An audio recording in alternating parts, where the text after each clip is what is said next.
Bismillahirrahmanirrahim. Assalamualaikum warahmatullahi ta'ala wabarakatuh.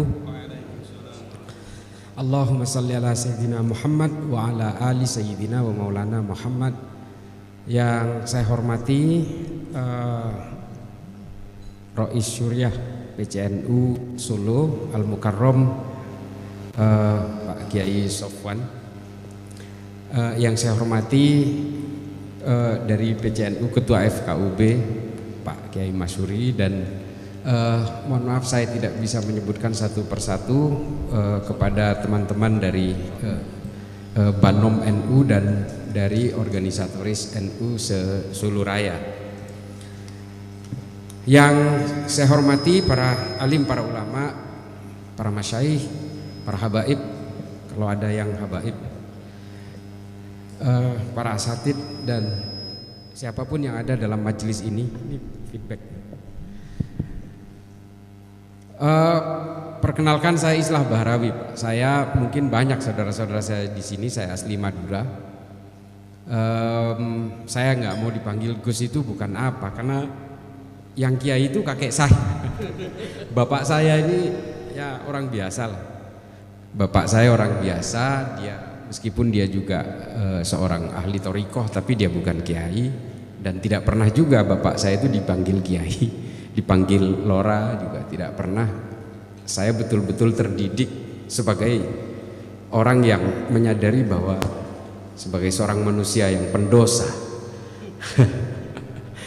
kita tobat setiap hari, Pak, tapi dosanya juga diproduksi setiap hari, sengaja atau tidak sengaja. Makanya saya menolak untuk disebut. Saya ke Pak Kiai Sofwan, saya sering bilang, Pak, jangan panggil saya Kiai, karena nanti kaget kalau saya ngelihat saya pakai celana pendek, apalagi pakai sempak waktu berenang. Waduh. Jadi tolong ya, bukan saya nggak mau dihormati, karena manusia ini kan sebenarnya suka dihormati, cuma kadang-kadang kan suka pura-pura gitu. Tapi saya betul-betul anggap saya sebagai seorang biasa. Saya gini aja ya, dan tolong anggap saya sebagai santri sampai mati, karena saya belajar dari mana-mana. Saya belajar dari para ulama, para kiai, saya belajar dari alam, saya belajar dari binatang, saya belajar dari orang-orang ateis, saya belajar dari orang-orang liberal, dari orang mana saja. Ini memang sangat unik, karena saya betul-betul mencintai ilmu. Saya sangat mencintai ilmu, jadi semua saya pelajari. Bapak Ibu sekalian yang dimuliakan Allah, jadi saya betul-betul mengapa saya menganggap saya santri sampai mati, karena saya memang sampai kapanpun hidup saya ini belajar, dan saya mempelajari dari manapun, termasuk dari mempelajari dari dosa-dosa saya. Ini kan pelajaran juga. Tapi kakek saya memang seperti yang diceritakan tadi oleh Gus moderator, kakek saya memang termasuk generasi santri terakhir dari Syekhona Khalil, satu angkat mati, satu angkatan dengan Allah yarham Kiai As'ad Samsul Arifin Sukorjo, Asem Bagus, satu kamar bahkan.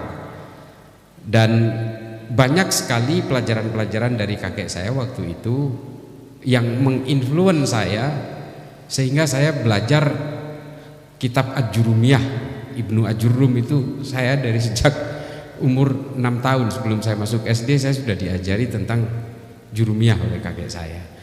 Saya belajar kitab-kitab ke-NU-an yang identik dengan NU tradisional zaman dulu, ya termasuk Sulamut Taufik, Sulamuddiniyah, Safinatun Najah, itu hampir setiap hari, plus pecut-pecutnya.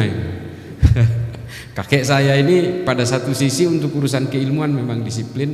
Saya belajar tajwid juga kepada nenek saya, kepada paman saya. Ya artinya saya memang tidak pernah keluar dari rumah saya, sehingga akhirnya saya mondok di pondok pesantren Syekhona Khalil kepada cicitnya Syekhona Khalil, Allah yarham, Kiai Abdullah Syekhona Khalil bin Abdul Latif. Tapi kemudian saya kuliah ke Jakarta. Setelah itu, nah ini yang kadang-kadang saya dianggap liberal. Saya kebalik, Pak Kiai. Saya kebalik. Orang belajar Islam itu ke Timur Tengah, saya justru ke Amerika, coba bayangin. Ini kan kebalik. Saya belajar di Zaituna Institute, belajar tentang sejarah dan filsafat Islam. Makanya saya sering membawakan kajian-kajian sejarah sebagai penghantar dari berbagai materi saya. Karena buat saya, kalau saya menghantarkan dalil-dalil, ini debatnya sampai kiamat nggak selesai. Tapi kalau soal sejarah, ini kan sangat terbatas. Siapa yang mau baca seharusnya ketemu. Sama seperti ketika saya membawakan siapa pembunuh Sayyidina Utsman. Ini saya didebat habis luar biasa, bahkan saya dikafir-kafirkan di YouTube. Karena saya mengatakan bahwa yang terlibat membunuh Sayyidina Utsman itu adalah Muhammad bin Abu Bakar, putranya Sayyidina Abu Bakar. Banyak yang nggak terima dengan memberikan literatur sejarah yang justru munculnya di abad ke-14. Padahal kitab-kitab tarikh seperti yang ditulis oleh Imam As-Suyuti dalam Tarikhul Khulafa mengatakan Muhammad bin Abu Bakar terlibat. Saya mendasar kepada kitab ini. Lah, masa saya yang salah? Masa yang dikafirkan saya? Sementara tafsir-tafsir Al-Quran dari Imam As-Suyuti dipakai, sementara tarikhnya ditolak, kan anomali. Ini kan sejarah ini tidak bisa didebat.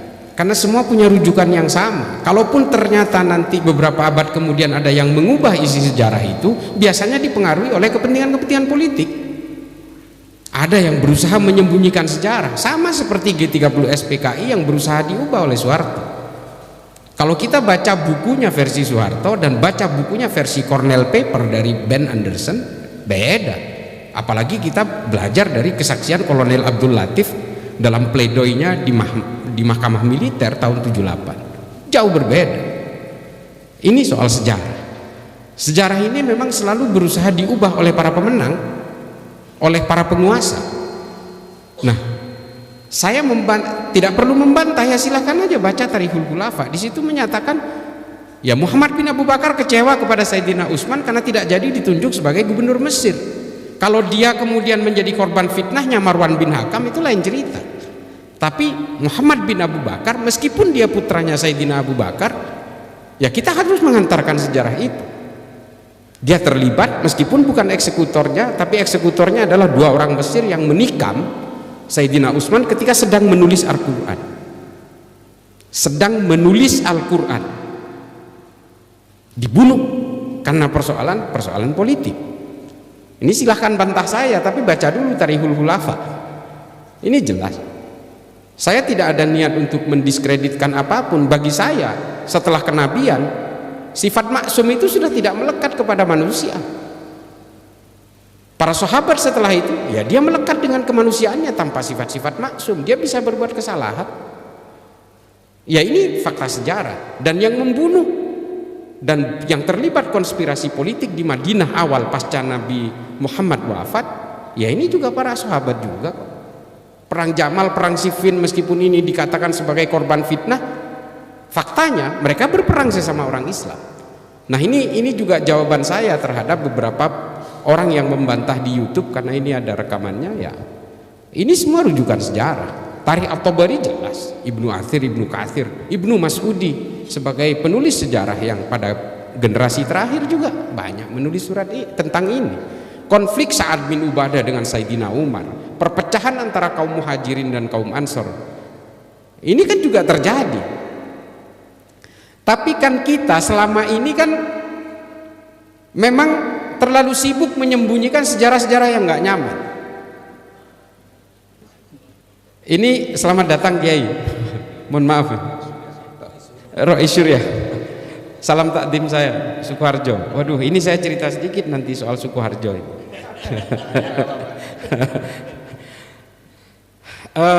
Jadi itu berbagai pandangan saya, sehingga saya kadang-kadang dikatakan liberal.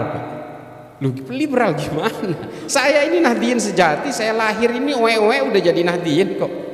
Saya dikatakan liberal gara-gara saya sekolah di Amerika. Saya di Amerika sekolah sejarah, sekolah tentang filsafat Islam, pemikiran-pemikiran Ibnu Sina, Al-Biruni, Al-Kindi, Al-Khawarizmi, Imam Ghazali, Ibnu Rushd, Jalaluddin Rumi, semua saya pelajari. Termasuk juga bagaimana filsafat-filsafat modern dan filsafat Eropa mengutip dari sanad-sanad keilmuan dari para pemikir Islam awal, Thomas Aquinas, Jürgen Habermas, Immanuel Kant, Foucault. Wah, makin unik itu. Semua belajar dari orang-orang Islam. Dan saya dikatakan liberal karena saya mengatakan, nah ini yang paling sering dibantah ini. Saya sering mengatakan bahwa sunnah itu kalau mendatangkan mudorot nggak usah dikerjakan. Karena sunnah secara logika harusnya maslahat. Apa contohnya? Saya ditantang begitu. Poligami. Kalau mudorot bisa mengguncang dunia persilatan, ya nggak usah dilakukan. Daripada kita dicaci maki tiap hari sama istri kan, berbohong sana sini. Ini saya mengatakan seperti itu. Ya saya dikatakan liberal ya nggak apa-apa. Saya mengatakan ya itu contohnya. Meskipun ini dikerjakan oleh Nabi, masa harus kita kerjakan meskipun ini sunnah? Daripada kita dimaki-maki istri tiap hari, daripada baju-baju kita ada di got, ya kan? Nah apalagi kayak saya ini, saya jarang pulang ke rumah karena keliling seluruh Indonesia. Wah bisa-bisa saya jarang ngelonin istri Pak, sampai ke rumah saya nanti istri saya tiba-tiba daftar ke KUA, mati kita. Sementara saya anti poligami coba. Nah hal-hal seperti ini yang kadang-kadang distigmakan ke saya. Karena saya itu harus dijadikan musuh bersama. Saya hanya ingin memberikan gambaran nyata kepada kita bahwa positif, soheh, NU itu menjadi sasaran dari berbagai ideologi transnasional termasuk Salafi Wahabi, kelompok-kelompok pengusung khilafah, dan juga kelompok-kelompok Haroki Ikhwanul Muslimin. Ini kita berusaha dipecah belah Pak, termasuk yang sesama NU sekalipun. Termasuk yang ubudiyahnya sama dengan orang-orang Nahdien yang sama-sama maulidan, sama tahlilan, sama juga ziarah kuburnya sama. Itu dipakai oleh mereka dengan menggunakan entitas habaib. Kita dipecah belah. Ini kan banyak ini saudara-saudara saya dari Madura. Hari ini ulama-ulama NU dicaci maki oleh sesama ulama NU karena yang satu pengurus PCNU, pengurus MWCNU, yang satu pengurus FPI. Iya kan? Pengurus FPI, ex-FPI, wah ngeluarin celurit Pak, diputar-putar. Yang ditantang apa? Orang NU juga. Yang mempersekusi rumahnya Bapak Mahfud MD di Pamekasan itu, ya orang-orang NU juga. Ini yang harus kita gambarkan hari ini. Dan kita digerus satu persatu, sedikit demi sedikit supaya kita betul-betul menjauh dari Nahdlatul Ulama. Karena terbukti hanya Nahdlatul Ulama yang mencintai negara ini. Kalau Nahdlatul Ulama itu ambisi ingin menguasai negara ini, oh sejak dulu Pak, nggak jauh-jauh. Ketika PKI merajalela, itu yang dipersekusi adalah kiai-kiai dan santri NU. Tapi setelah itu melakukan serangan balik, ya ulama-ulama NU dan santri NU juga. Semuanya pada diam. Dan yang mematahkan teori-teori janji-janji land reform dari PKI itu ya ulama-ulama NU. Makanya NU menang tahun 71.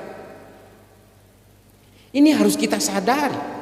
Dan NU itu pada zaman Soeharto seperti apa? Ini mohon maaf, ini sejarah nggak bisa dibantah. Yang dipersekusi dan yang betul-betul digencet itu orang NU. Padahal orang NU tidak punya sejarah melawan terhadap negara ini. Tidak pernah menyuarakan kebencian kepada orang yang berbeda. Itu NU. Ini ditulis tuntas oleh Phil Caruso dari Tillman University. Bukan kata saya. Makanya NU itu menjadi penting di negara ini. Kalau NU tumbang, semuanya selesai Pak. Mau Pancasilanya juga habis semua, terbakar semua kalau NU sampai tumbang. Karena hanya NU yang bisa menjadi perekat di sini dan yang menjadi tonggak pasak utama dari Pancasila. Itu di daerah-daerah minoritas seperti di Sulawesi Utara, di NTT, di Papua, hanya NU mereka ini yang welcome. Mereka diterima kalau NU. Kalau bukan NU, oh jangan dulu. Saya mengalami itu karena saya keliling kemana-mana. NU itu adalah garansi untuk pemersatu umat seluruh manusia yang berbeda-beda. Nah mereka paham ini. Orang-orang pengusung ideologi transnasional ini paham bahwa NU ini menjadi penting. Makanya kita digerogoti satu persatu, dipecah belah satu sama lain. Dan kita nggak pernah dibiarkan hidup tenang-tenang gitu. Sampai presiden kita Gus Dur misalnya, ini kan entitas mewakili representasi NU menjadi presiden, Ketika dia diturunkan secara inkonstitusional, ada nggak orang NU yang memberontak ke negara ini? Nggak ada. Apakah datang seperti 212 mengepung Monaslimin menjadi Monaslimin? Apakah kita kemudian membanjiri Monas untuk memprotes penurunan Gus Dur? Nggak ada. Gus Dur mengatakan bangsa ini harus lebih disayangi daripada saya, dan tidak ada jabatan yang harus dipertahankan mati-matian. Itu loh NU. Nggak ada. Nah, karena NU ini kemudian menjadi penting di dalam negara ini, menjadi perekat dari Muhammadiyah dan berbagai organisasi keagamaan di negara ini, menjadi perekat dari berbagai lintas keimanan di negara ini. Ini kemudian menjadi sasaran utama, Pak, dari berbagai operasi intelijen dari berbagai pihak. Tolong dipahami, operasi intelijen ini licik, Pak, halus. Mereka jejalkan orang yang mengaku sebagai Nahdliyin tapi sebenarnya ngombok-ngombok dari dalam, membentuk organisasi tandingan dan sebagainya. Ini sebagai upaya untuk memecah belah NU. Seorang pemikir Kristen dari Lebanon namanya Philip Hurri Hitti, judul bukunya The Story of the Arabs, kisah bangsa Arab. Orang Eropa pernah menyusupkan 25 orang Kristen untuk dikonversi menjadi Islam, termasuk di Indonesia namanya Snuk Horgronya. Ini ditulis oleh Philip Hurri Hitti. Philip Hurri Hitti, bukan Kitty. Dia menulis hanya untuk mencari kelemahan-kelemahan orang Islam. Dan ternyata betul, orang Islam itu paling mudah dihasut untuk dipecah belah ketika dia diberikan dengan kepentingan-kepentingan politik. Dan hari ini kepentingan politik itulah yang mencerai-beraikan kita. Persoalan-persoalan politik. Oh, orang NU ini gemarnya itu menghormati para habaib. Dibuatlah sosok habaib, dipecah belah dari dalam. Selesai kita, Pak. Hari ini yang menjadi kerikil dalam sepatunya NU ya kelompok-kelompok FPI ini. Amaliyahnya sama, ubudiyahnya sama, tujuan politiknya yang berbeda. Ini saya berani kayak gini karena direkam. Kalau nggak direkam saya agak adem, Pak. Dan hari ini betul-betul membangun militansi yang luar biasa, yang keluar dari rel dan keluar dari basis-basis tasawuf dari ulama-ulama NU. Dari dulu ulama NU ini sudah mengajarkan kamu jangan membenci. Kalau ulama-ulama NU ini pada zaman dulu pasca kemerdekaan ini punya ambisi politik, nggak mau menerima Pancasila, jelas nggak bakal mau. Dia akan memaksakan faham-faham Islam sesuai dengan pemikiran-pemikiran Nahdlatul Ulama. Tapi apakah orang Muhammadiyah mau terima? Apakah orang Persis mau terima? Dengan pemikiran-pemikiran fikih yang berbeda. Ulama-ulama NU, Mbah Hasim dan sebagainya ini menyadari semua ini. Lalu dibuatlah satu perekat yang menurut Ibnu Khaldun dalam Al-Muqaddimah sebagai al-asobiyah, kesepakatan bersama. Kalau satu kelompok entitas memaksakan kehendaknya atas kelompok yang lain, negara itu tidak akan berdiri. Ulama NU menyadari ini. Meskipun NU sangat mayoritas pada saat itu, Islam juga sangat mayoritas di situ, orang-orang ulama-ulama NU, oh bisa saja, bisa mendikte negara ini, mau diarahkan kemana negara ini. Sangat dominan ketika itu, tapi tetap menerima Pancasila karena semua berjuang untuk kemerdekaan negara ini. Itu loh hebatnya ulama NU. Dan kita hari ini betul-betul ingin digerogoti dari dalam, dipecah belah atas nama apa? Khilafatu minhajin nubuwah, politisasi agama ini, Pak. Politisasi agama, semua ideologi transnasional itu semua punya tujuan politik. Semua punya tujuan politik itu. Termasuk kelompok-kelompok Salafi Wahabi, mustahil nggak punya tujuan politik. Ini produknya kemarin meledak di Bandung itu. Dan Solo ini saya mau cerita Solo ini. Kita geser sedikit ke Solo lah, biar sedikit adem. Tapi nggak adem juga sebenarnya. Oh, habis hujan. Solo ini menjadi simpul yang penuh dengan keunikan, Pak. Semua ideologi hidup di Solo. Bomnya meledak di Bali, simpulnya di Solo. Bomnya meledak di Bandung, simpulnya di Solo. Semua mengarah Solo. Konfliknya di Poso, simpulnya ada di Solo. Konfliknya di Ambon, simpulnya di Solo. Semua ada di sini, Pak. Ini tolong disadari. Mengapa Solo? Solo ini sudah menjadi melting pot ideologi sejak dulu. Semua ideologi hidup di sini. Ahlus Sunnah wal Jamaah hidup, Syiah hidup, PKI hidup. Di sini udah pernah menang loh PKI pemilu tahun 1955. Karena janji PKI adalah mengembalikan tanah rakyat yang dikuasai oleh keraton. Menang di sini. Tapi setelah itu yang menang adalah Syarikat Islam, Syarikat Dagang Islam ketika itu. Karena isinya kan pedagang-pedagang semua. Di sini adalah melting pot ideologi. Coba bayangin kalau ini kemudian didiamkan menjadi satu perbedaan yang saling bergesekan, pada akhirnya melahirkan produk-produk seperti yang dilakukan oleh Abu Bakar Ba'asyir. Dan ini kemudian menjadi epicentrum. Saya pikir kemarin bom yang meledak di Bandung itu, Pak, udah bukan bagian dari Solo. Ada juga. Masih menggigit kota Solo juga. Ternyata ya asalnya dari sini-sini juga. Coba. Nah,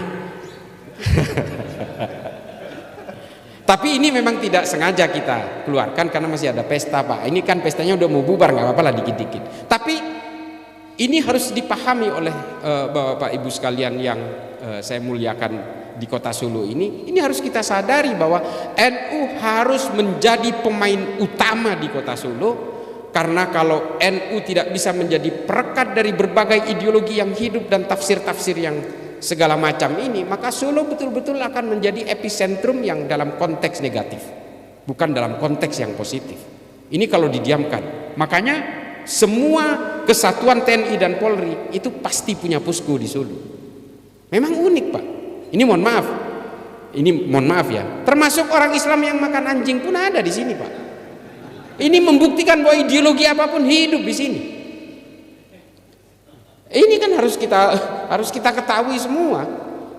Artinya dan semua punya zona nyamannya masing-masing. Dan ketika satu sama lain saling mempersekusi, ini kan bahaya. Amrozi simpulnya di sini padahal orang Lamongan. Agus Suyatno yang kemarin jadi pelaku itu melakukan amaliyahnya di Bandung di Astana Anyar padahal orang di sini juga. Coba, istrinya ya orang sini, orang Sukoharjo lagi. Bicara Al-Mukmin ya Sukoharjo lagi. Solo Raya. Ya seperti yang kata tadi Pak Masuri bilang, ini panggungnya ya di Solo dan dilalahnya ya presidennya dari Solo lagi. Udahlah, ini tempat carmuk, ini cari muka di sini. Ada yang orang ingin naik jabatan ya cari mukanya di sini. Ada yang ingin meruntuhkan negara ini cari mukanya juga di sini. Macam-macam. Karena memang ini titik simpulnya, Pak. Dari semua gerakan usroh pada zaman Soeharto, pada zaman Soekarno, sampai kemudian gerakan-gerakan Salafi Wahabi, itu semua epicentrumnya di sini. Dan mereka cari makannya di sini. Jadi tukang parkir lah, laskar ini, laskar itu. Dihimpun dalam DSKS. Memang kita nggak tahu apa? Tahu kita. Saya kebetulan tenaga ahli di Mabes Polri, Pak. Kita tahu betul peta di sini sebenarnya. Memang sulit kalau kita tidak punya resistensi secara kolektif, tidak bisa menyelesaikan ini. Nah, Bapak Ibu sekalian, kelompok-kelompok pengusung khilafah ini juga kemudian menjadikan Indonesia sebagai melting pot dari proxy war. Apa proxy war? Ya kaki tangan. Pendanaannya dari mana? Dari segala arah, Pak, termasuk dari luar negeri. HTI itu kantor pusatnya di London. Curiga nggak sampai? Curiga lah. Gerakan Hizbut Tahrir yang ingin menghilafahkan seluruh dunia, kantor pusatnya di London. Kenapa nggak dimulai dari London? Kok tiba-tiba ngacak-ngacak Indonesia? Dikatakan khilafah ini buatan Tuhan, buatan Allah, warisan Nabi Muhammad. Ayo kita bantah-bantahan soal itu. Kasihan bangsa Romawi yang udah mikirin sampai nggak tidur-tidur untuk membuat sistem khilafah. Terus tiba-tiba ini diakui dari ini buatan Tuhan, ini buatan orang Islam. Bukan. Sistem syura yang dipakai Khulafaur Rasyidin itu sudah dibikin oleh bangsa Romawi 1400 tahun yang lalu. Namanya Respublika Romana. Ini soal sejarah ini. Terus dikatakan, wah ini orang Islam wajib mendukung khilafah. Ini kan gaya-gayaan aja, ini kayak tukang sulap, Pak. Kita disuruh jangan pergi dari situ karena dia mau jualan obat. Dia terus membuat narasi-narasi supaya orang betah. Nah, ini yang dilakukan kelompok khilafah ini. Bani Umayyah menggunakan sistem al-mamlakah, kerajaan, seperti yang dilakukan Arab Saudi hari ini. Itu kan sistemnya orang Romawi juga, namanya monarki absolutum. Ini saya sering katakan ini di dalam YouTube tentang ini. Pada zaman Bani Abbasiyah, sistem politik yang dipakai adalah ahlul halli wal aqdi. Ini dari Tuhan atau bikinan umat Islam? Bukan, ini bikinan orang Romawi ketika menguasai kekaisaran Bizantium. Namanya Concilium Plebis, sama persis, cuma yang ini versi Islam, yang ini versi Romawi. Gitu aja. Terus dibilang ini bikinan Tuhan. Enggak, ini hanya cara-cara politisasi agama aja. Karena kalau menggunakan agama mudah menipu orang. Orang mudah percaya untuk terhipnotis, lalu mengikuti dia, lalu kita ikut serta mewujudkan ambisi-ambisi politik dia supaya menjadikan Indonesia ini negara khilafah. Menurut mereka. Oh ibu sekalian, soal teroris, saya mau cerita soal teroris kemarin itu. Saya hari ini selama 3 hari terakhir saya betul-betul dibantai oleh pengikutnya Ustadz Abdus Somad, karena saya berusaha membantah fatwa dia tentang harokah istishhadiyah dan harokah intiradiyah. Nah ini selalu dipakai, percaya nggak Bapak? Konon Ustadz Abdus Somad menggunakan fatwa ini untuk pejuang Palestina yang melakukan bom bunuh diri. Tapi tahu nggak, fatwa ini dipakai oleh teroris di Indonesia untuk melakukan bom bunuh diri. Apakah dia bisa ditangkap sebagai seorang ideolog penganjur fatwa yang memperkuat orang untuk melakukan gerakan-gerakan amaliyah teror seperti ini? Bisa sebenarnya. Cuma kita tidak perlu melakukan penegakan hukum untuk menangkap orang-orang seperti Abdus Somad. Abdus Somad yang harus sadar ini kan membahayakan umat, Pak. Saya bantah itu. Ma'lim fil Thariq yang ditulis oleh Said Qutb di Mesir untuk keperluan orang Mesir, untuk konsumsi politik Mesir, untuk melawan Presiden Gamal Abdul Nasser, pada akhirnya dipakai oleh gerakan teror di seluruh dunia. Bukunya Abu Bakar Naji, seorang ulama Saudi bernama Idarat At-Tawahhush, yang sebenarnya dirancang untuk ISIS di Irak dan Suriah, akhirnya dipakai oleh kelompok-kelompok jamaah Islamiyah dan jamaah Ansarud Daulah di Indonesia. Ini kan bahaya. Dia menghalalkan orang pelaku bom bunuh diri. Kalau zaman Rasulullah pakai pedang terjun ke tengah-tengah orang kafir katanya, di Indonesia hari ini hari ini di abad modern ini tidak perlu pakai pedang, pakai bom aja meledakkan diri. Dan dia juga menyalahkan orang karena itu dianggap sebagai bom bunuh diri, katanya ini itu bom jihad katanya. Kan bahaya pemikiran seperti ini. Ini loh kalau kebanyakan ceramah tapi sambil memelihara Harley Davidson. Saya nggak mau mencaci maki dia, enggak, tapi tolong ini diralat fatwanya, karena imbasnya kepada umat sungguh luar biasa, Pak. Saya pikir dia anti Wahabi, ternyata nggak juga, sama kelakuannya. Saya itu anti Wahabi karena dia menganjurkan kebencian dan mengkafir-kafirkan orang lain. Ternyata ini sama. Ini yang saya maksud dengan upaya memecah belah kalangan Nahdien dari dalam. Yang mencaci maki saya karena saya melawan dari fatwanya UAS ini siapa? Orang-orang Madura juga, orang-orang NU juga, coba bayangin. Saya marah kalau ini. Karena hasil dari interogasi terhadap berbagai teroris itu, salah satu yang menjadi rujukan adalah fatwa-fatwa dari ulama seperti Abdus Somad yang memperbolehkan untuk terjun ke tengah-tengah orang dan meledakkan diri. Memang ada disclaimer yang dikatakan oleh Abdus Somad di dalam videonya, untuk wilayah-wilayah perang boleh melakukan itu. Di Indonesia sebagai negara aman tidak boleh katanya. Tapi menurut teroris kan ini bukan daerah aman. Menurut teroris Indonesia ini kan Darul Harb, daerah perang yang harus dikuasai. Semua orang yang bernaung di bawah Pancasila dan Undang-Undang Dasar 45 ini adalah orang jahiliyah yang halal darahnya. Makanya mereka menganggap Indonesia ini bukan daerah aman buat kelompok teroris itu. Jadi persoalan aman dan tidak aman ini menjadi disclaimer buat saya. Makanya nggak usahlah ngeluarin fatwa-fatwa seperti itu, bahaya buat umat.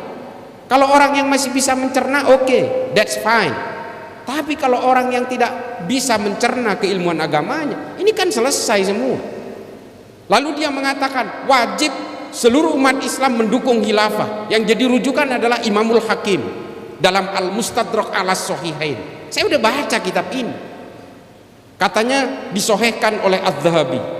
Justru Adz-Dzahabi yang mengkritik kitab ini Karena dianggap Imamul Hakim itu penulis kitab ini dalam keadaan pikun. Ini loh, kita kadang-kadang betul-betul dikelabui oleh narasi-narasi dan dalil-dalil agama karena mereka memanfaatkan ketidaktahuan kita tentang literatur agama. Padahal Islam itu, Pak, Islam itu punya sejarah literatur yang luar biasa sehingga mengilhami keilmuan-keilmuan di Eropa hingga hari ini. Lensa, HP ini yang menciptakan prototipe pemikiran awalnya ini orang Islam, Pak. Nama kitabnya Al-Haya. Lalu kemudian kitab ini diusung ke Jerman, kemudian disempurnakan. Yang kita tahu hari ini yang menciptakan lensa kamera itu orang Jerman. Padahal ini orang Islam. Yang membuat ordo dan klasifikasi berbagai tumbuhan dalam ilmu biologi itu orang Islam juga. Namanya Abu Bakar Ahmad Ad-Dinawari. Nama kitabnya An-Nabat. Akhirnya semua itu diusung ke sana, lalu dibuat teori-teori tentang mikrobakteri dan sebagainya ke Eropa. Dan kemudian mengilhami kelahiran-kelahiran ilmu biologi, termasuk juga yang kemudian membuat teori Darwin. Berbagai keilmuan-keilmuan dalam Islam termasuk ilmu musik, Al-Farabi, Al-Kindi, filsafat-filsafat Islam di bawah Imam Ghazali, Ibnu Rushd, Jalaluddin Rumi dalam Fihi Ma Fihi. Ini mengilhami berbagai gerakan-gerakan filsafat modern hari ini kepada orang Eropa. Semua bersanad kepada pemikiran orang Islam, Pak. Pemikiran Thomas Aquinas dalam Pemikir Katolik, nama bukunya Summa Theologica, ini diambil dari perdebatan Imam Ghazali dalam Tahafud Al-Falasifah dengan Ibnu Rushd dalam Tahafud At-Tahafud. Indah sekali Islam ketika berkenalan dengan ilmu pengetahuan, indah, Pak. Dan semua mengilhami gerakan kedokteran modern, pemikiran Ibnu Sina tentang bagaimana manusia mencerna makanan lalu keluar menjadi kotoran segala macam. Ini teori-teori Ibnu Sina yang kemudian dipakai ilmu kedokteran modern hari ini. Kita kan nggak pernah melahirkan itu lagi. Karena apa? Karena kita sudah betul-betul tercerai-berai karena persoalan politik. Politik semua yang menjajah kita hari ini sehingga kita terpecah belah menjadi firqah demi firqah, menjadi sekte demi sekte. Sunni dan Syiah. Karena persoalan politik terbelahnya. Lalu mereka membuat fikih-fikih sendiri, memodifikasi Quran-Quran sendiri, dan permusuhannya 1500 tahun tidak selesai. Ahmadiyah juga karena persoalan politik terbentuknya. Berbagai firqah juga terbentuk karena persoalan politik, karena dibuat oleh siapa? Oleh bangsa barat, Pak. Sama, orang Islam menimpa apa juga yang dialami oleh orang Kristen. Orang Kristen terciptanya Katolik dan Protestan juga karena persoalan persoalan politik. Hindu juga perpecahan antara Shiv Sena dengan kelompok Hindutva, Bharatiya Janata garis keras karena persoalan politik. Semua karena persoalan politik. Orang Buddha membentuk kelompok Asin Wiratu, mengusir orang Rohingya dari Myanmar karena persoalan politik. Orang Protestan dari Jerman membuat kegaduhan, huru-hara, melakukan aksi teror lewat Baader-Meinhof karena persoalan politik. Baske di Jerman, white supremacy di Amerika, Ku Klux Klan di Amerika, FARC di Amerika Selatan karena persoalan politik.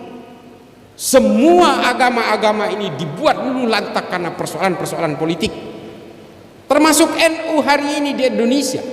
Karena ini menjadi satu bejana bagi terciptanya berbagai perbedaan, lalu kemudian NU menjadi sasaran tunggal dari berbagai operasi pemecah belahan di negara kita. Saya bantah ini kalau ada yang berusaha membantah saya. Ini semua sahih, temuan-temuan Phil Caruso dari Tillman University ini betul adanya. Menurut Phil Caruso, kalau NU ini tumbang, Muhammadiyah, organisasi-organisasi keagamaan lain, ini mudah sekali. Organisasi-organisasi keagamaan yang moderat mudah sekali untuk ditumbangkan juga. Nah, melihat ini kemudian berbagai gerakan-gerakan power global, kekuatan-kekuatan global dari negara barat melakukan operasi-operasi pemecah belahan ini. Ada NU garis lurus, NU garis miring, NU garis lucu. Enggak itu teman, janganlah teman saya. Ini kayak gini-gini, ini kan upaya pemecah belahan semua. Belum dari kalangan oknum habaib. Pak, kalau berbicara tentang penghormatan kepada habaib, hanya ulama NU yang menyuruh kita itu untuk menghormati para habaib. Di negara lain biasa aja tuh ketemu habib. Serius, saya udah berkeliling Pak ke banyak negara. Saya ke Afrika berkali-kali, ke Asia Selatan, Asia Tenggara, Asia Amerika Selatan. Saya tinggal di Amerika 5,5 tahun. Semua biasa aja, hanya di Indonesia. Karena apa? Karena kita memang diminta oleh ulama-ulama NU untuk membangun kecintaan kepada Nabi, harus menghormati zuriyah Nabi. Ini diajari kepada kita semua. Tapi hari ini apa? Oknum-oknum habaib justru mencaci maki ulama NU. Kurang ajar nggak? Kurang ajar. Kita hari ini masih takdim kepada para habaib karena melihat para habaib yang tawaddu, yang masih berbasis tasawuf, Habib Lutfi, Habib Syekh, Habib-habib dari tapal kuda yang betul-betul menginginkan kita supaya kita betul-betul hablum minan nas, hablum minallah, kita betul-betul menjunjung tinggi kemanusiaan, kita betul-betul harus menciptakan kedamaian, rendah hati dan sebagainya. Karena kita masih melihat para habaib yang tawaddu itu. Habaib-habaib yang arogan, ini mohon maaf, saya membedakan antara habaib dan kelakuan. Saya membedakan itu. Ini kan persoalan moral manusia, Pak. Manusia ini semua pendosa. Orang yang merasa paling suci itu paling sibuk menutup segala dosanya. Ini kan logika dasar. Semua manusia ini punya takdir yang sama, punya kelakuan baik dan kelakuan buruk. Ketika manusia itu gagal mengalahkan dirinya, dia akan sibuk mengalahkan orang lain. Ini loh, ini fihi ma fihi, ini Jalaluddin Rumi. Dan ini diajarkan oleh kiai-kiai saya karena berbasis tasawuf. Dan ketika orang merasa paling suci, dia pasti akan sibuk menutup segala celahnya, menutup segala cacatnya. Kita nggak perlulah merasa paling suci, kita ini nggak punya sifat maksum kok. Kita bagaimana caranya kita menghargai manusia lain, kita menghargai dan membentuk perdamaian di antara seluruh umat manusia. Ini kan ajaran-ajaran kitab-kitab NU, Al-Mujalasah wa Jahirul Ilmi. Irsyadul Ibad juga menulis itu, bahwa kita betul-betul harus bertumpu kepada kemanusiaan. Habib Ali Al-Jufri, Al-Insaniyah Qabla Tadayyun, itu mengatakan sebelum kamu mengenal agama, kenali dulu kemanusiaan. Kalau enggak, kamu itu akan arogan. Arogannya akan mengalahkan konsep-konsep ketuhanan. Kamu akan merebut wilayah-wilayah ketuhanan. Kamu akan sombong karena agamamu. Ini Habib Ali Al-Jufri, dan diterbitkan dalam berbagai bahasa. Al-Insaniyah Qabla Tadayyun, Humanity Before Religiosity. Saya punya dua, versi Arab sama versi bahasa Inggris nih. Dan gak ada yang menerjemahkan ke bahasa Indonesia. Saya heran juga, padahal buku ini luar biasa ini. Cuma 21 halaman. Silakan baca Bapak Ibu sekalian, mungkin ada yang udah baca. Kita ini kan semua beragama karena keturunan, Pak. Bapak Ibu sekalian, Pak, para kiai, mohon maaf. Ini kata Habib Ali Al-Jufri, takdir-takdir keimanan kita ini kan tergantung dari kelahiran kita. Saya Islam karena saya lahir di Madura, orang tua saya beragama Islam, kakek saya beragama Islam, maka kemudian menjadi Islamlah saya. Kalau saya lahir di Manado, wah kulit saya putih, Pak, kinclong ini, glowing. Dan mungkin agama saya Kristen. Nah, karena kelahiran-kelahiran yang kemudian merunut kepada keimanan-keimanan inilah, oleh kata Habib Ali Al-Jufri, kita harus menghormati orang meskipun keimanan itu tanpa kompromi, tapi dalam soal kemanusiaan kita tidak boleh berkompromi dengan apapun. Karena kita semua bersaudara dalam kemanusiaan. Sayyidina Ali juga mengucapkan ini. Nah, hal-hal seperti inilah yang kemudian kita harus pahami bahwa warga Nahdien, saya ini ingat lagi ini, saya Rianto, ini saya kemarin ke Mojokerto. Saya kalau ingat Rianto ini dinerakakan hampir tiap hari, alih-alih ngirimin Fatihah, Pak. Di media sosial ini dinerakakan karena dia berhasil membuang bom yang ditaruh oleh teroris yang mengatasnamakan Islam. Lalu Rianto mengambil ini, lalu dia meledak bersama bom yang diselamatkan dari sebuah gereja, Pak. Ini loh, dari Banser. Dan dia itu betul-betul dikafirkan di media sosial berkali-kali. Nah, ini kayak gini ini. Mereka nggak tahu bahwa juga, ya sering saya ceritakan kalau di YouTube, mereka tidak tahu bahwa ada mukhairik di dalam Islam, orang Yahudi yang berperang di perang Uhud lalu gugur di medan Uhud. Dia orang Yahudi. Ada beberapa riwayat yang mengatakan dia sudah masuk Islam, tapi saya tetap memegang bahwa dia belum masuk Islam ketika itu. Karena apa? Karena dia ingin menjunjung tinggi piagam Madinah, makanya dia ikut berperang. Dan sebelum berangkat ke medan Uhud, dia mengeluarkan surat wasiat, apabila saya mati di perang Uhud, 5/7 dari harta saya serahkan kepada Nabi, termasuk 3 kebun kurma yang dimiliki. Lalu dia berangkat ke medan perang Uhud, dia gugur di sana. Sahabat sampai bingung, tanya kepada Nabi, ya Rasulullah, ini mau dimakamkan kayak apa? Ini syuhada tapi bukan orang Islam. Coba, dia terkena panah-panah beracun dari orang kafir, padahal ini orang Yahudi. Lalu kata Nabi, enggak usah bingung, serahkan saja kepada keluarganya, makamkan sesuai dengan keyakinannya. Urusan dia akan masuk surga atau masuk neraka, biarlah Allah yang akan memutuskan. Ini loh, ini soal perbedaan. Dia berjuang untuk umat Islam bersama Nabi di Madinah. Karena apa? Dia membela tanah air, Pak. Ini bukan perang agama, ini membela tanah air. Makanya inilah yang menjadi rujukan saya kepada Felix Xiao yang mengatakan tidak ada dalilnya dalam Islam dalam membela tanah air. Ini dalilnya. Kalau ini perang agama, Nabi tidak akan mengajak orang Yahudi. Ini perang membela tanah air yang bernama Madinah. Lalu keluarlah hadis yang terkenal bahwa Mukhairik adalah sebaik-baiknya orang Yahudi. Nabi tidak pernah menyebut nama suku untuk memberikan stigma kepada orang kalau dia itu sudah masuk Islam. Ini alasan saya. Nabi selalu menyebut orang mukmin atau orang muslim kepada orang yang sudah masuk Islam. Tapi karena dia belum masuk Islam, Nabi menyebut Mukhairik adalah sebaik-baiknya orang Yahudi, karena dia belum masuk Islam.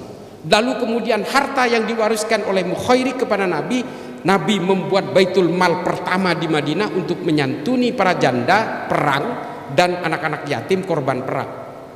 Jadi baitul mal pertama yang dibuat oleh Nabi Muhammad di Madinah itu dari hartanya orang Yahudi yang diwariskan, yang dihibahkan kepada Nabi, karena dia betul-betul cinta kepada Nabi.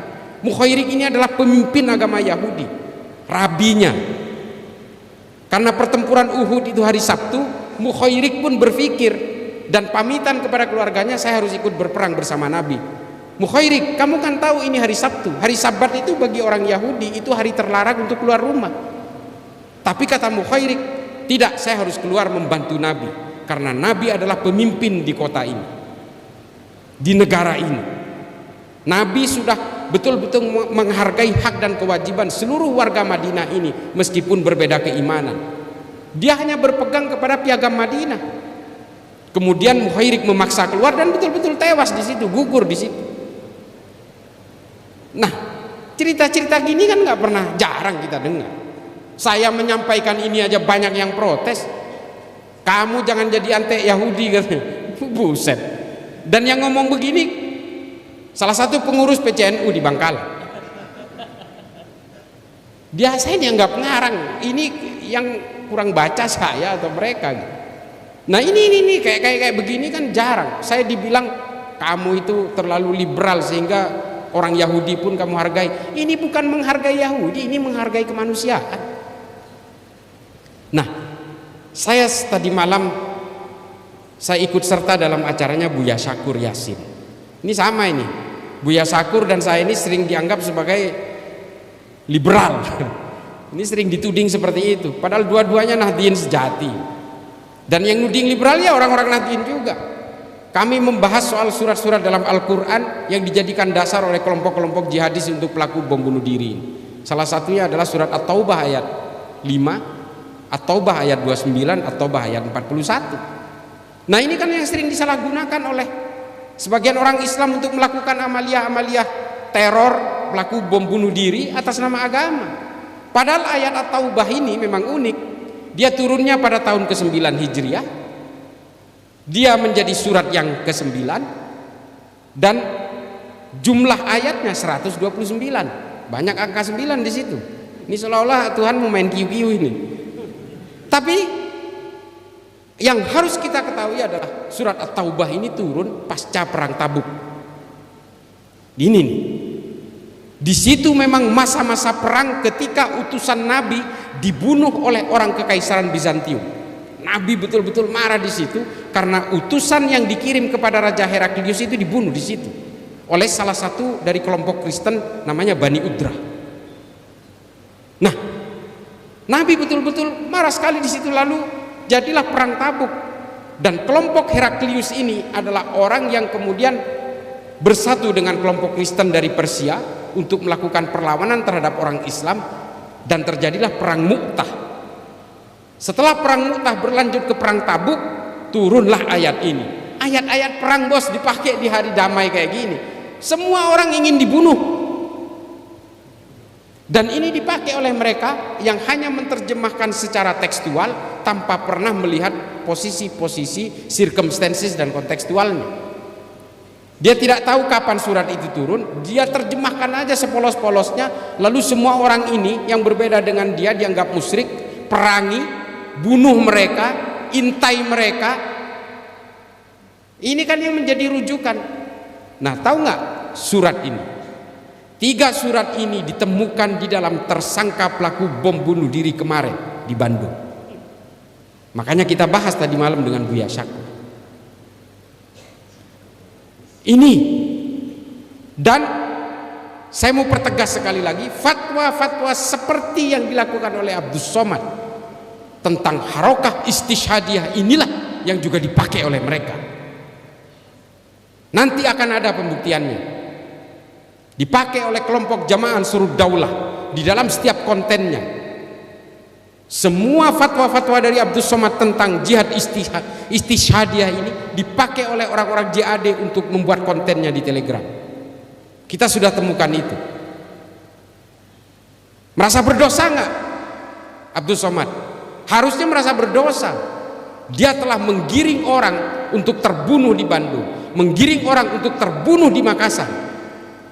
Dan sampai saat ini dia hanya mengklarifikasi bahwa fatwa ini untuk menjawab pertanyaan orang pelaku bom bunuh diri di Palestina. Dia hanya mengklarifikasi kejadiannya, bukan mengklarifikasi fatwanya.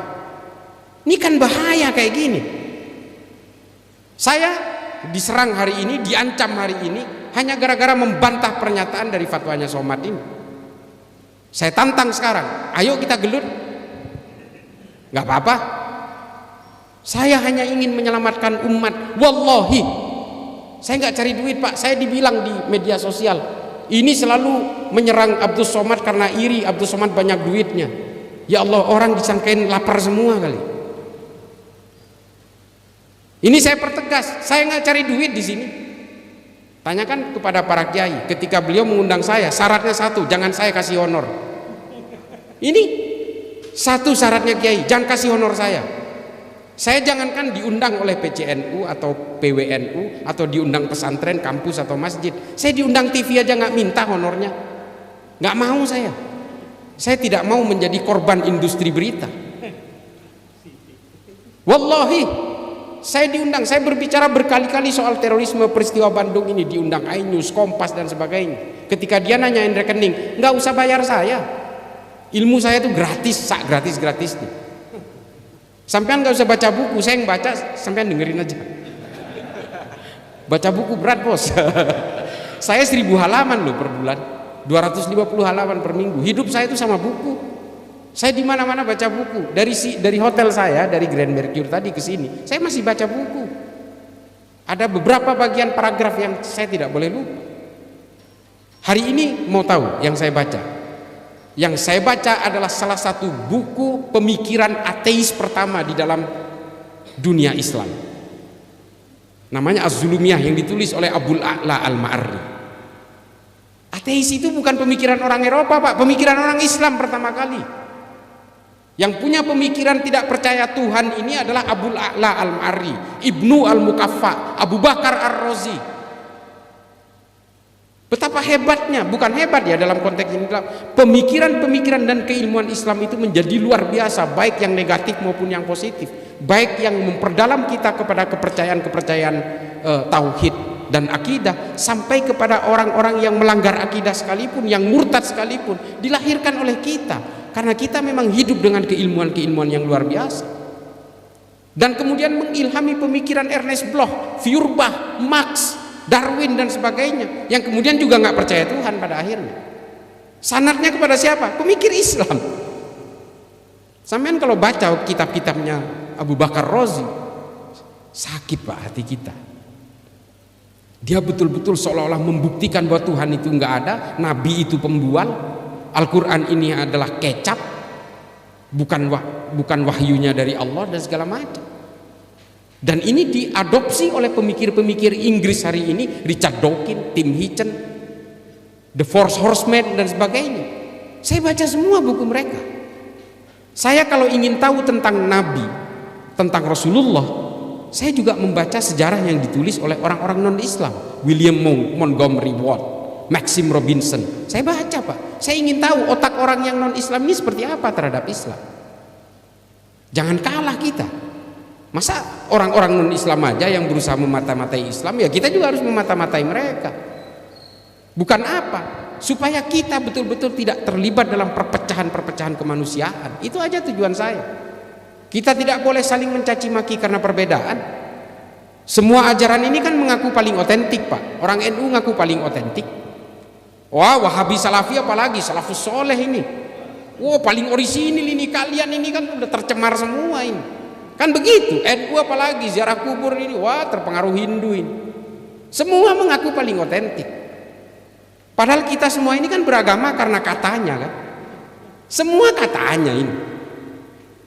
Tapi kemudian basis dasar dari semua agama inilah yang harus kita usung, sanad-sanad keilmuan dari para ulama, Nahdlatul Ulama, yang lebih mengetengahkan kerendah hatian, tawaddu, menghargai kemanusiaan dan kedamaian. Ini yang harus kita usung Pak, karena tujuan agama itu. Nggak mungkin agama ini dibuat oleh Allah, berbagai agama ini dibuat oleh Allah supaya kita saling membinasakan satu sama lain. Brutal sekali. Allah yang nggak sekejam itulah. Ini loh yang kadang-kadang kita salah paham. Ini kelompok-kelompok teroris ini kan merasa setiap orang yang berbeda harus dibinasakan. Kalau menolak mereka ini untuk sama dengan saya, untuk mempercepat apa? Binasakan aja. Kan gitu. Semua orang kafir yang menurut mereka meskipun sama-sama Islam, mereka dianggap kafir karena berbeda. Ya udah, kalau nggak mau sama dengan kita, bunuh aja deh. Sampai kapan kuatnya? Seluruh dunia ini kan berbeda-beda. Islam ada firqah-firqahnya. Dan kita semua ini kan penganut tafsir-tafsir, bukan penganut agama kita ini. Iya kan? Kita ini penganut tafsir-tafsir. Saya semalam bahas dengan Buya Syakur Yasin. Kita ini semua penganut tafsir. Kalau ditanya agamanya apa? Islam. NU apa Muhammadiyah? Tafsir lagi. Mazhabnya apa? Syafi'i, Hambali, Hanafi, Maliki. Tafsir lagi. Manhajnya apa? Sunni, Ahlussunnah wal Jamaah, Wahabi, Salafi. Ini tafsir lagi. Ijtihadnya siapa yang dipakai? Albani, Abdullah bin Bas. Ini kan tafsir-tafsir semua. Nah, dari tafsir-tafsir ini kemudian kita tidak boleh merasa bahwa kita yang paling benar dengan menganggap keyakinan orang lain pasti salah. Kita boleh menganggap keyakinan ini paling benar. Boleh banget. That's okay. That's fine. Itu boleh. Tapi jangan kemudian menganggap orang yang berbeda ini pasti salah. Ini kan yang menjadi persoalan. Silahkan berjenggot, bercingkrang, silahkan aja. Itu keyakinan. Tapi jangan pernah punya pikiran untuk menganggap orang lain yang berbeda ini pasti kafir dan pasti salah. Dan jangan pernah menghancurkan NKRI, jangan pernah mengkhianati Pancasila. Ini yang jadi masalah kan. Kelompok-kelompok Wahabi ini bukan hanya berjenggot dan bercingkrang. Bukan Pak, mereka menganggap orang lain kafir. Mereka melakukan klaim-klaim kebenaran. Mereka menganggap orang NU ini orang yang terkontaminasi ajaran-ajaran Hindu dan sebagainya. Ini jam itu ternyata mati ya. Aduh, rusak semua acara saya ini. Iya. Jadi Bapak Ibu sekalian, para kiai, mohon maaf, ini saya mohon maaf, saya kadang-kadang sok tahu ini di depan ini. Kadang-kadang saya dianggap wah ini Cak Islah ini banyak literatur, ini pinter. Bukan Pak, saya cuma lebih dulu dari orang aja, lebih dulu tahu dari orang lain kadang-kadang. Ini yang kadang-kadang orang ini cerdas. Enggak, saya ini sama, kita ini belajar semua. Tapi memang Pak, itu mobil saya itu setengahnya buku Pak. Semua kitab klasik saya baca, kitab apapun, klasik Islam saya baca, klasik Yunani saya baca. Karena saya nggak mau terpaku hanya pada satu buku lalu menganggap ini yang paling benar. Saya juga pernah terpapar Wahabi, Pak. Saya pernah mengkafirkan Gus Dur. Gus Dur saya anggap sebagai antek-Zionis. Pernah waktu kuliah karena membaca Ma'alim fil Thoriq dan fi Dhilalil Qur'annya Said Qutb. Saya juga membaca Jahiliyatul Qarnin Islamnya Muhammad Qutb. Saya baca semua. Jihadiyah Tarbiyahnya Muhammad Azzam saya baca. Sehingga apa? Semua orang ini menjadi musuh saya. Saya enak sekali ngelihat logo NU itu. Saya sempat seperti itu. Ini apa? Ini ada tambangnya ini. Memang mau ngegeret apa ya? Betul, saya mengkhianati pemikiran-pemikiran ulama terdahulu, termasuk kakek saya hianati. Tapi kemudian saya berpikir, ya Allah, kalau saya ini terus begini, saya akan menjadi robot orang lain. Saya membaca buku sebanyak-banyaknya hingga akhirnya saya menulis salah satu buku saya yang pertama yang diterbitkan di Indonesia, namanya Islam dan HAM dalam Pandangan Nurholis Majid. Di situ saya betul-betul mempelajari pemikiran Nurholis Majid, Fazlur Rahman, Buya, Syafi'i, Ma'arif, Gus Dur dan sebagainya, sehingga otak saya terbuka. Saya menulis buku sudah 3, Pak. Yang satu Sidewalk of Manhattan, ini terbitnya di Kanada, di Ontario. Yang kedua adalah Islam dan HAM dalam Pandangan Nurholis Majid. Yang ketiga adalah Intoleransi dan Radikalisme, Kuda Troya Politik dan Agama. Ini semua bisa dilihat di Gramedia. Bukan promosi, enggak, karena kalau beli ya Gramedia juga yang kaya, saya biasa aja.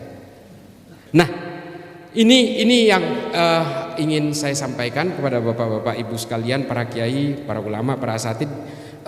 NU ini harus betul-betul dipersolid. Kita harus betul-betul menggunakan rasio berpikir kita bahwa NU ini adalah target utama dari berbagai gerakan ideologi transnasional, khilafah, salafi, wahabi dan sebagainya. Ini kan cuma mereka bertakiyah dan gak mau ngaku. Akhirnya mereka nyusup ke dalam, menggerus kita satu persatu, hingga akhirnya kita betul-betul tidak kokoh lagi. Dan setelah kita tidak kokoh lagi, kita kemudian betul-betul bisa dirubuhkan serubuh-rubuhnya bersama seluruh negara ini. Satu hal yang paling terakhir adalah bahwa mari kita jaga keutuhan negara kesatuan Republik Indonesia, karena Indonesia ini negara gak masuk akal, Pak. Kita ada 17.000 pulau, ada ratusan suku, ratusan bahasa, puluhan agama beserta aliran-alirannya, tapi kita tetap menjadi satu kesatuan negara Republik Indonesia. Kalau kita jadi ada di Arab, Pak, kita udah pecah menjadi 20 negara. Kalau kita ada di Eropa mungkin jadi 15 negara. Tapi kita ini betul-betul menjadi satu kesatuan. Ini yang harus kita selamatkan, kita pertahankan untuk NKRI, Pancasila, dan tentu saja untuk perekat dari semua perbedaan ini, kita dalam satu entitas yang bernama Nahdlatul Ulama. Akhiran ihdinas siratal mustaqim wallahul muwaffiq ila aqwamit thoriq. Wassalamualaikum warahmatullahi taala wabarakatuh.